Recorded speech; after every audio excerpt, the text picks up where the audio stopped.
Kia ora, Shalom, Tēnā koutou, Frieden, Heping, Shantay, Penwa. Hello everyone, my name is Gamal Foda. I am the Imam or the religious minister at Deans Avenue Mosque in Christchurch, New Zealand. I am honored to address you today, and it is my pleasure to share with you my story and my journey when I first came to New Zealand in 2003.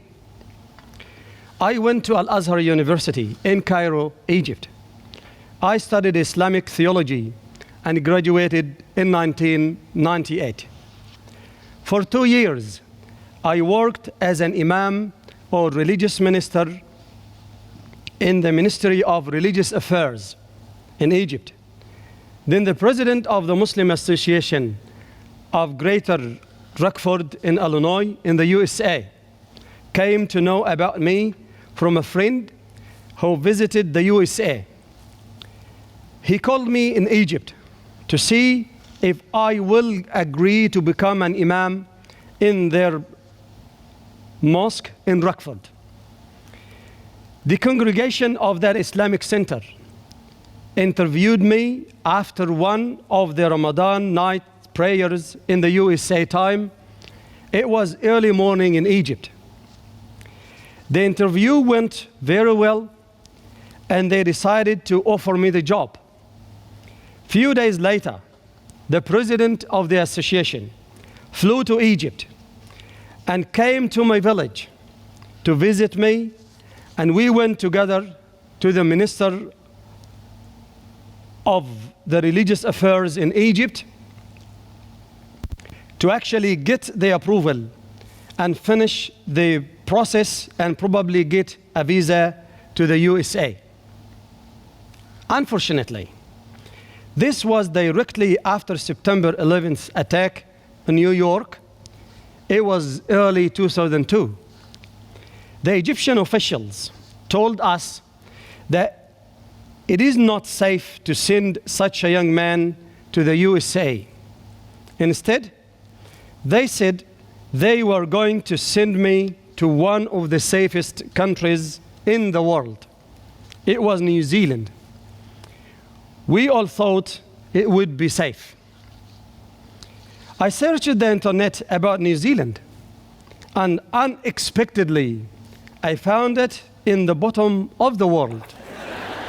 Initially, I thought that it must be close to Holland or Switzerland in Europe.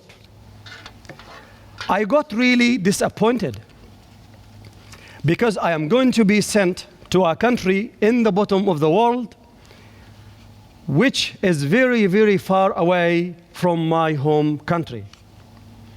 Anyway, I started the process of my posting to New Zealand as an imam in Palmerston North, in the lower North Island of New Zealand. I arrived in Palmerston North in January 2003. It was really hard for me to start my job there as imam who needs to address people in English. I did not have long experience enough to understand the Western mentality so that I can address people in the right way. There was something else which made me very anxious. It is the feeling that people assume that Muslims are bad people. This stereotyping was the norm of the day for many people in the world at that time, especially after September 11. Sadly, it is still the norm today. I felt very frustrated and anxious at the same time. When I arrived in Palmerston North, believe it or not, I stayed in the mosque for around 4 months. I never went out.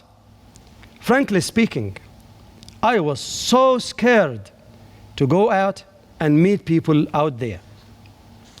I was very frightened to walk in the street wearing the imam uniform because people would recognize me as a Muslim and they might harm me. After 2 months, I started to go out of my room and cautiously stood by the gate and read the Holy Quran. Whenever I hear any noise of a car coming towards the mosque, I quickly run inside to save my life. I thought that if someone recognizes me, he would kill me instantly. You might wonder how I got my food then. Well, people from the mosque used to do shopping for me and sometimes generously cook food for me as well.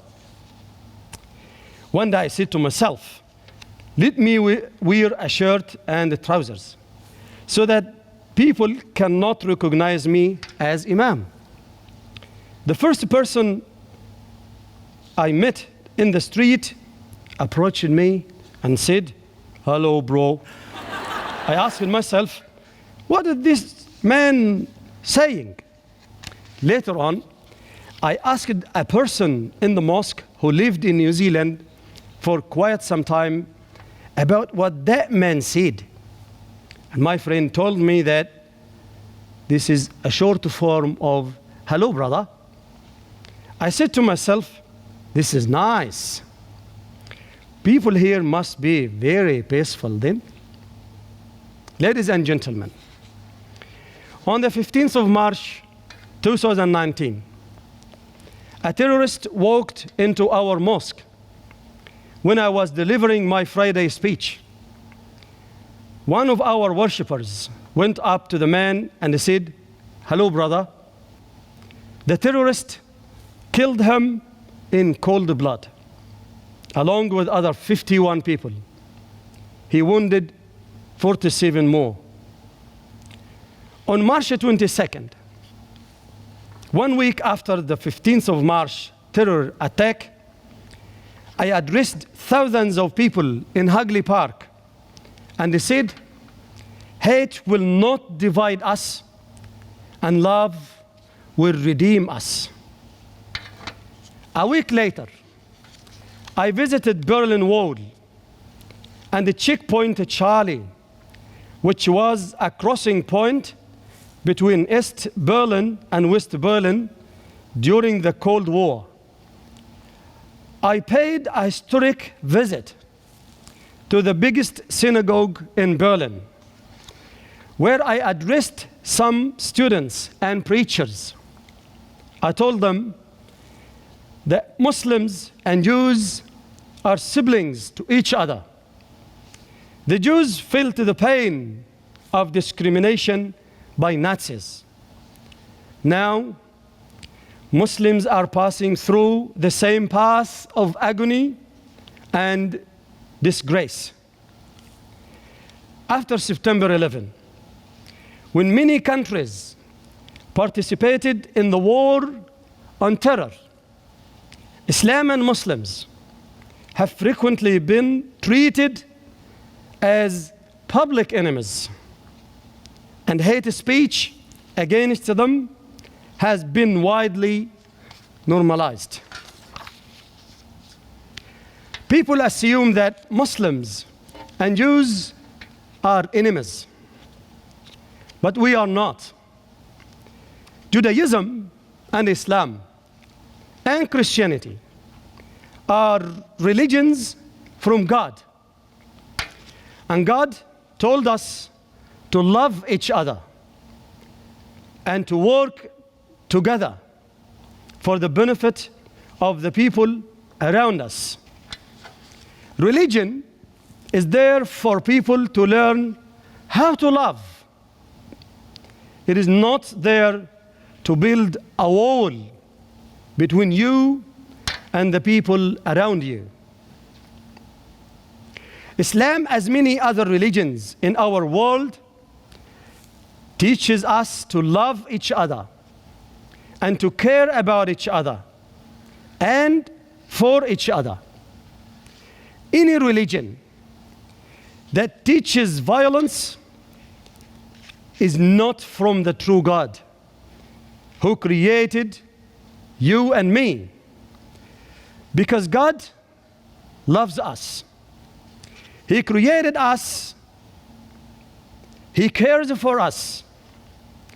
We are from Him. He is our Creator. He gave us everything. He gave us our hearts, our eyes, the power, the abilities, the health and wealth.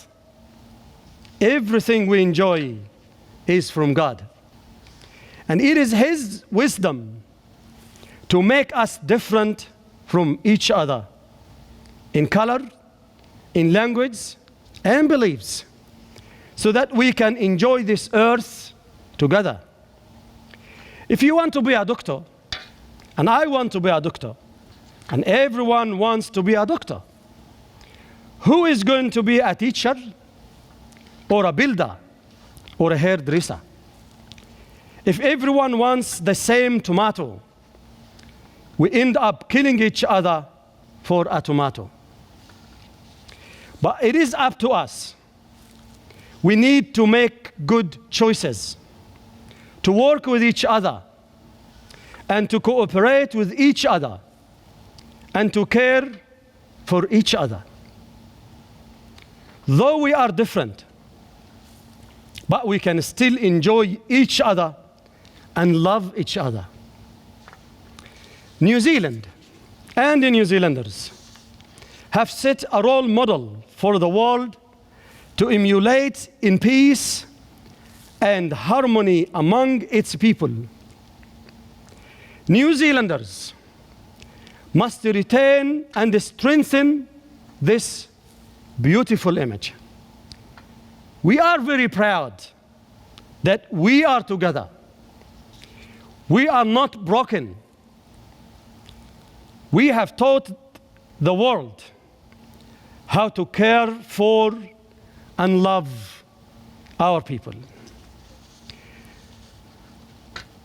We still have lots of work to do to eliminate racism in our country. We are not angels. We are not perfect. There are people there who still need more education to learn how to tolerate others and understand others and accept others who are different to them. In 2038, half of New Zealand will be immigrants, which means that one day we will probably have an immigrant prime minister. I have moved from my home country to New Zealand, and now this is my land. It is my place. It is the place of my family. It is the place of my children. It is my Turanga Waiwai. I love this soil. I love this place. I love these people. I love us because we are one. Diversity is the superpower of any nation. When people love and care for each other, the whole nation will be very strong and powerful. When we hate each other, the nation becomes weak and shattered. The Prophet Muhammad said, the believers are like one body. When any part aches, the whole body will feel the pain. I believe that when any one of us aches, we all feel the pain. That is what happened on the 15th of March. The whole nation felt the pain. It was an attack on all of us, not only against Muslims. The Honorable Pope Francis, the head of the Catholic Church and sovereign of the Vatican City State, Dr. Ahmed Al-Tayyib, the Grand Imam of Al-Azhar in Egypt, is the head of the vast majority of Muslims around the world.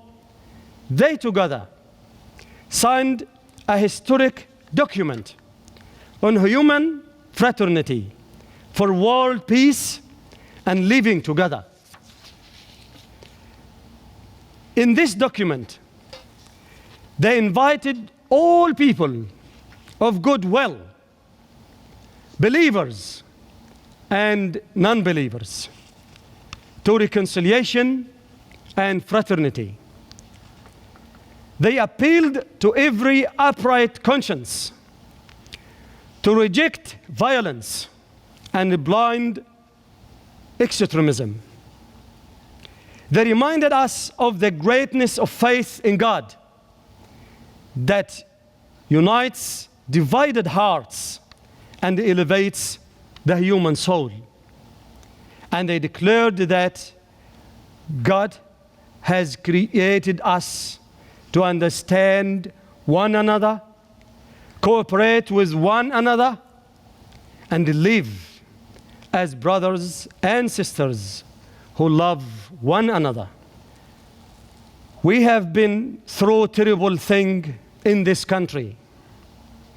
The only way we can heal is to love one another and to continue the role model we have set to the whole world.